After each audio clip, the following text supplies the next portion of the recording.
Welcome to this Machine 1 course. We are discussing about an ideal transformer, and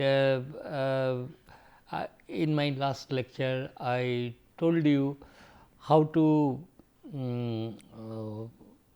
solve a circuits involving several ideal transformers in the circuit, because ideal transformer is so simple, but the problems are interesting. Actually, what impedance you connect at the end of the across the secondary coil, that values get transferred, and we know how to do it. Another interesting problems I will discuss, so that you become really conversant with ideal transformer. For example, consider this is the code. First I will draw this. This is necessary to explain what is happening. Suppose you have this transformer with so far two coils I have considered. Okay. What I do is I connect another third coil. Okay.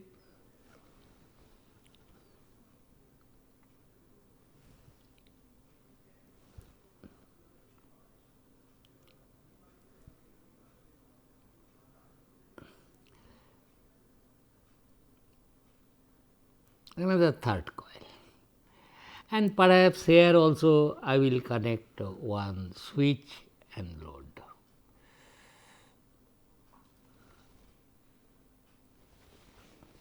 Another switch, this is S1, say S2, this is say S3. There is no S1, okay, S1 may be there. So, this is suppose Z2 and this is suppose Z3. See, what I am telling, I am slightly greedy, that is okay, I will energize this with a voltage V1, frequency f, and I want to generate two levels of voltage, because same flux will be linking this coil to. Therefore, the induced voltage here will be also V 1 by N 1 into N 3, here the voltage will be, here the voltage will be V 1 by N 1 into V 2. Achha, one thing I will tell you, in the primary and secondary voltages are different, currents are different, KVA are same, that is all fine, but also try to understand this one, that is suppose you have a transformer of turns N 1 and N 2. It is very useful while solving problems and other things. What happens is this, V 2 by V 1 is N 2 by N 1, that is good, but it is also true that V 1 by N 1 is equal to V 2 by N 2. This equation is very useful, at least I find it. It tells you that in a several coupled coils, what remains constant is voltage per turns. What is V 1 by N 1? Voltage per turn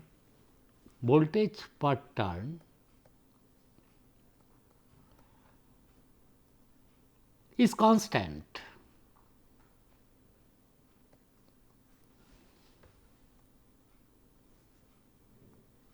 V 1 by N 1 is by V 2 by N 2, it has to be. Therefore, what you do to calculate voltage induced here, you simply calculate voltage per turn, then multiply with respective turns to get the voltages here and there. So, you can have more than one secondary coils, for example, here. So, what is voltage per turn here? If it is N 1, V 1 by N 1, that will remain constant. What will be the voltage available here? V 1 by N 1 into N 3, multiply with actual number of turns. Here also this voltage will be V 3, say V 3 will be equal to voltage per turn, that where from I get? From the supplied voltage and its number of turns into N 3. voltage per turn, here what will be this voltage? It will be V 1 by N 1, voltage per turn it gets fixed by this one into N 2, is not. Therefore, you can have two sources available to you of different voltage level, and you can supply two different loads. That is what I am trying to tell. Let us take a numerical numbers, so that things become much more easier, and this sort of thing I can then draw it like this. Suppose you have a transformer, I will draw now simplified diagrams, and you have two separate secondary coils, and there is a common magnetic circuit. This is how I can represent, and suppose the dots are here, this is dot, this is dot, this is dot. Suppose I say this number of turns N 1 is equal to say 200, and here you apply an AC voltage of 400 volt. Then what I am telling, immediately you know voltage per turn is equal to 400 by 200 is equal to 2. 2 volt per turn. Now, suppose I say this one is N 2 is equal to 50 turns, and this one I say N 3 is equal to say 25 turns. Then I will immediately say this voltage will be voltage per turn 2 into 50, you will get here 100 volt, and 2 into 25, you will get here 50 volt. Are you with me? That this is the how. So, voltage per turn is a very useful concept in transformers, that remains same in several coupled coils. Therefore, suppose the problem is like this, this is 200 volt, N 1, 400 volt is the applied voltage, 50 hertz, these are the dots, and if the secondary terminals are open circuited. So, I can now supply two loads, one load demanding 50 volts I will supply, another load demanding 100 volt I will supply. The question is that okay, when you supply loads, how the primary currents, how do I calculate? Okay. It is slightly not that easy problem. Okay. Let me put it in this way. Suppose you have a switch here, and you have connected a resistive load here of say 10 ohm. And also I have a switch here,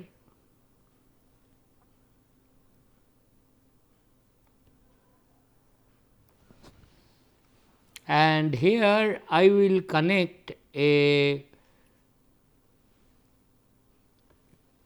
50 by 5, a capacitive load minus J 5 ohm. I have planned to connect these two loads. So, my problem is find out currents in all the windings.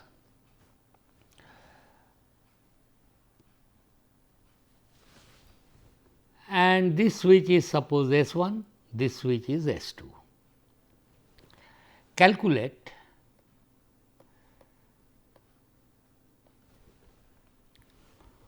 I will indicate the currents as I 2, this is as I 3 and this is as I 1.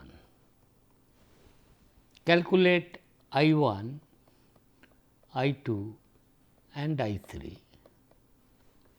Part 1. When only S 1 is closed,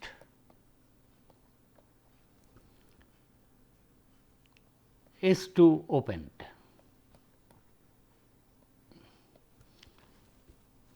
Part 2.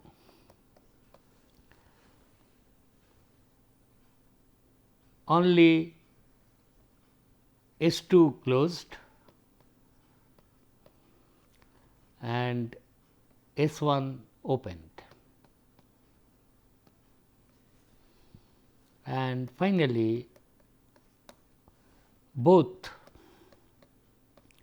S 1 and S 2 are closed. I have to find this out and let this transformer be ideal. What does it mean? If you close this switch and with both the switches are open, no current is drawn, magnetizing current necessary is 0. So, that is the problem. Achha, first part of the problem is pretty simple. This one, S 1 is closed. So, it is like primary secondary. This fellow, although you will get voltage here, but no current, no complications. So, first part of the problem will be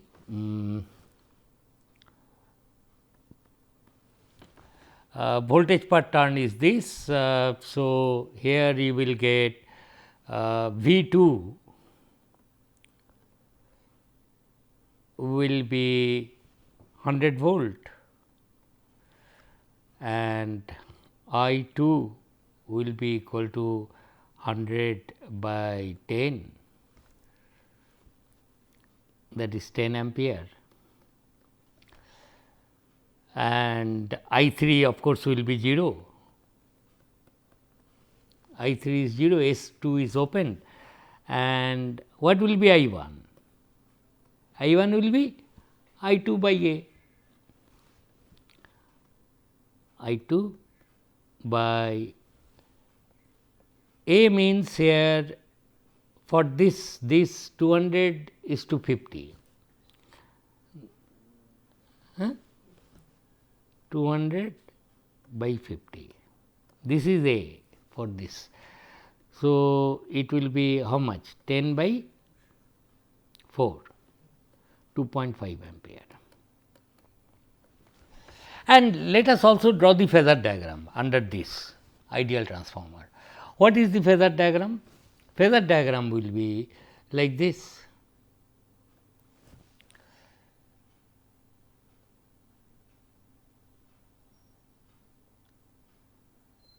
This is your V 1,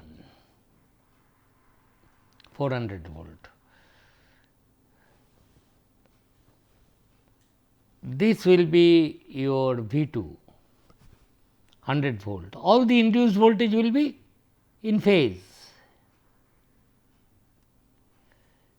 V 2 is equal to 100 volt.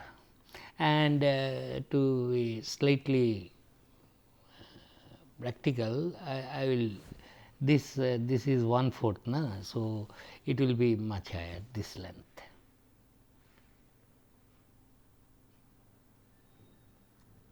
This is V 1.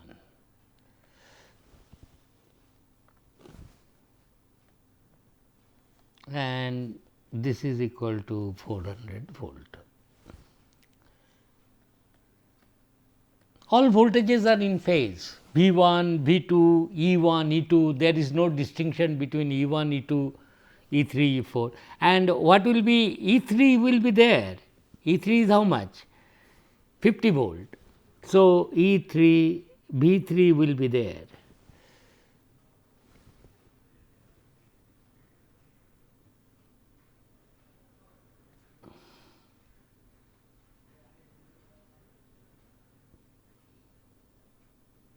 V 3 is equal to 50 volt. This will be the voltages. Where is your flux? Flux is along this line. Magnetizing current is also along this line, but that is 0. That is the thing.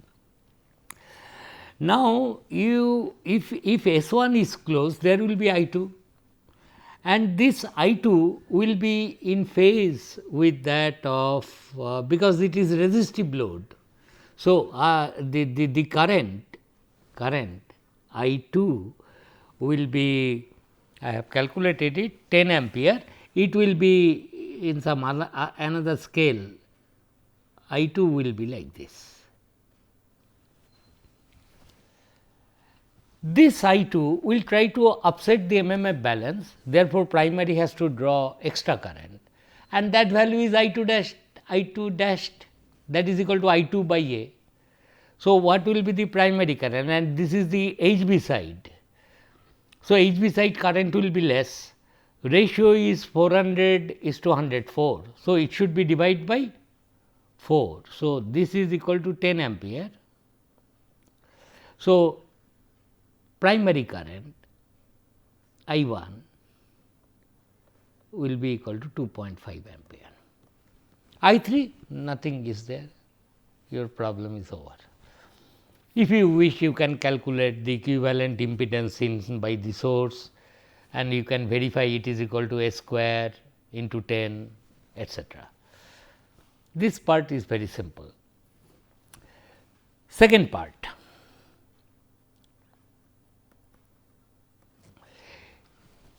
In the second part, this current I 3, S 1 is opened, only S 2 is closed.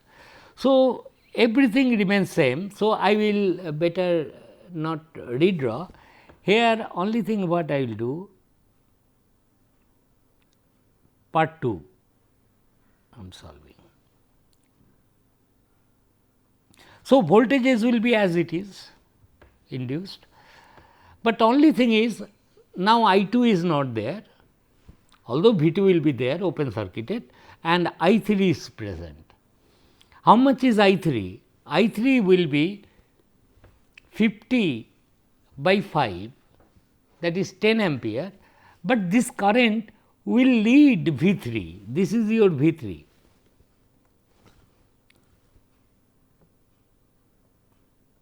Is not? It will lead V 3 by 90 degree. And what is the magnitude of this current?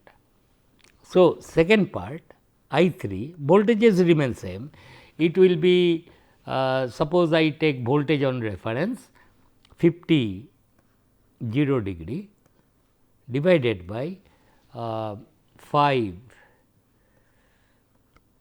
minus 90 degree. So, this will be equal to 10 90 degree leading. Therefore, I 3 will be here.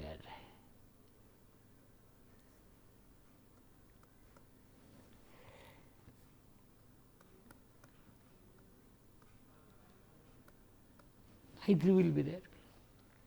The moment I 3 flows, there will be I 3 dashed, and that will be equal to your I 1.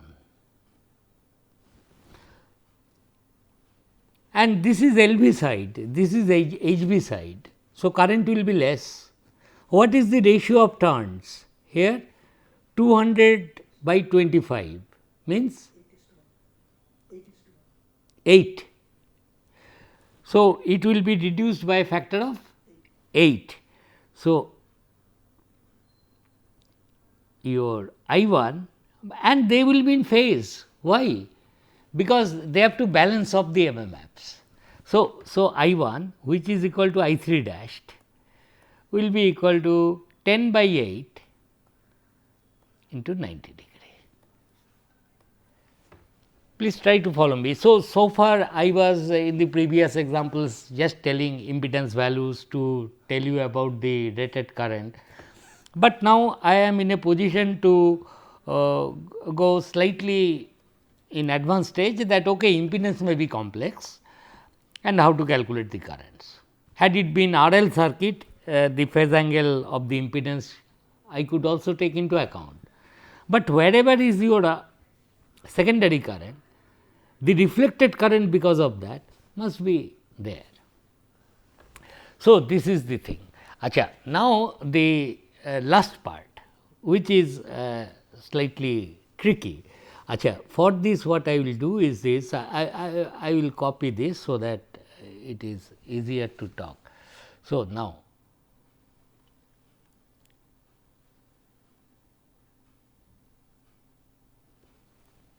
copy, go to next page.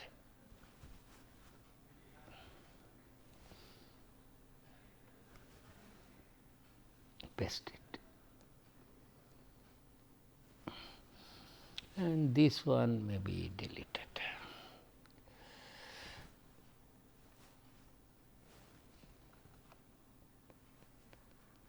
কোথায় চলে গেল?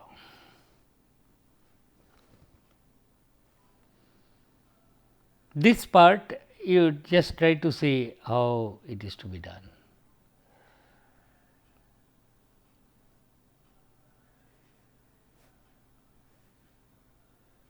I am sorry for taking some time. They will edit it, is it?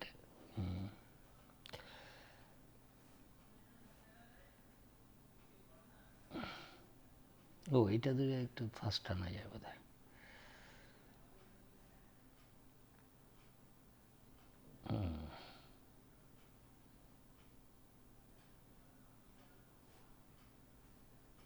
এটাকে delete করে দিই।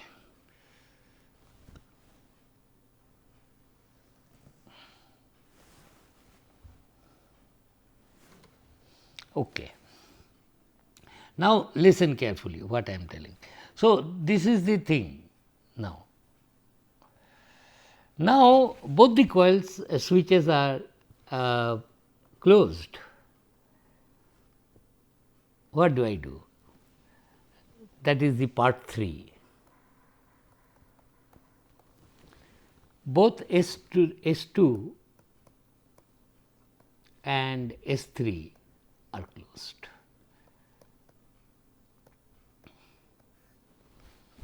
Therefore, what is going to happen? Thing is that the clue to this problem once again is that fundamental thing. What is that fundamental thing? No matter what is the positions of this switch, either closed or open, flux in the core of the transformer cannot change. It has to remain same. Why? Because KVL is to be satisfied on the primary side. Either S2 is closed, S3 is closed, or both of them are closed, it does not matter. This is S3 actually, and this is, or S1, S2 I told it, whatever it is. Both the switches are closed. Then once again what I will do is this, first I will calculate voltage per turn, which is equal to 2, which I have already calculated, and this voltage 100 open circuit voltage is got, and then I will draw the phasor diagram. Phasor diagram is this one, this is the 400 volt,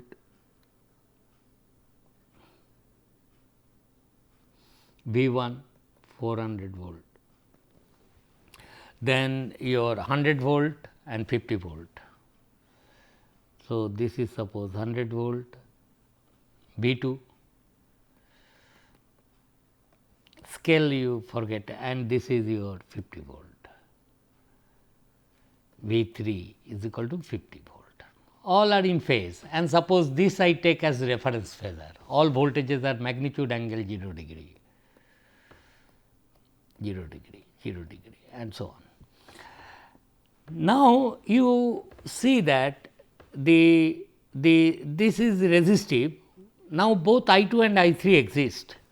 I2 will be equal to this 100 0 degree divided by 10 0 degree, which is equal to 10 ampere, 10 0 degree ampere. I3 is equal to 50 angle 0 degree divided by 5 minus 90 degree, correct, is equal to 10 angle 90 degree ampere. Both I 2 and I 3 are present. Okay, first I will draw I 2 and I 3. So, I 2 will be in phase with V 2 because it is resistive load. Suppose this is I 2 phasor and I 3 will be leading V 2 by 90 degree. So, of same magnitude, mind you, I have taken the numbers such that they become. So, it will be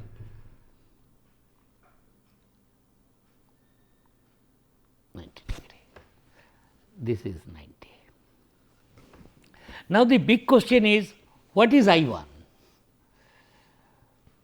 Two ways we can, I will tell you much simpler method, but I will go by the basic rule. Basic rule is because these two coils carry current, extra MMF is introduced into the transformer, that is namely N 2 I 2 in this direction, N 3 I 3. Therefore, this extra current drawn from the supply should be such that it will nullify both these MMFs. It has to, because applied voltage is fixed here, KVL is to be satisfied. Therefore, what I will do? I will calculate I 2 dashed, because of this there will be an I 2 dashed, because of this there will be an I 3 dashed, and then this I 2 dashed and I 3 dashed I will add vectorially phasor by phasor sum. So, what is this is I 2, I 2 is how much? I 2 is 10 0 degree, I 3 is 10 90 degree. On the HV side I am calculating current. So, I 2 dashed will be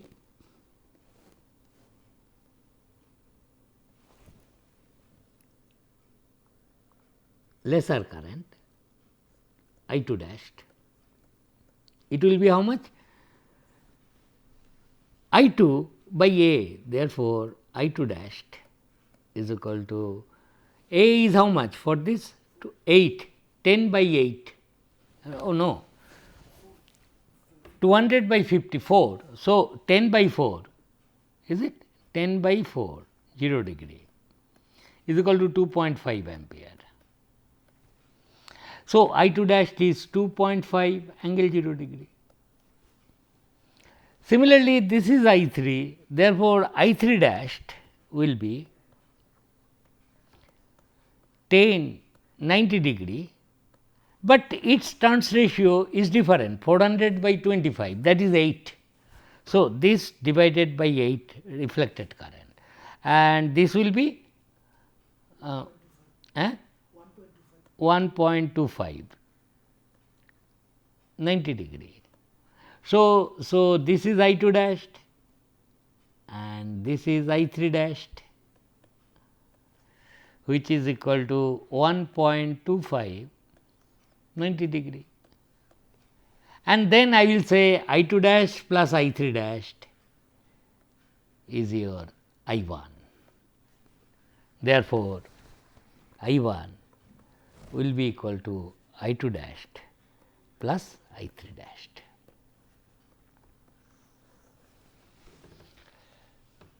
This is one complete this problem, you must go through very carefully what the steps are, because there may be situations you from the same source you want to get on the same core you connect several coils like this, 2 coils, maybe 3 coils, another coil is connected, get different level of voltages. Of course, in a 2 winding transformer only 2 windings will be present, but if you do this exercise it will further strengthen your understanding of reflected current. For this there will be reflected current here, this current divided by this turns ratio. For this current there will be reflected current here. What will be the reflected current? This actual current divided by turns ratio between these two, and so on. Now, this I will not do, but I will uh, request you to think, okay, this you have found out, I 1 dash you will find out. Once you find out I 1, therefore, mathematically you will say equivalent circuit of all these things across this supply will be this 400 volt supply, and it is delivering this I 1. Therefore, impedance seen by the transformer Z dashed will be simply this voltage by this current. Are you getting? I 1 you have to calculate, it will have some magnitude and some angle. This voltage divided by this current will then give you the impedance seen by the transformer. I will request you to think about it that okay, this is suppose in general Z 2, this is in general Z 3. Are you getting? That okay, supply sees what impedance, what should be the equivalent circuit I have to draw with respect to the supply side.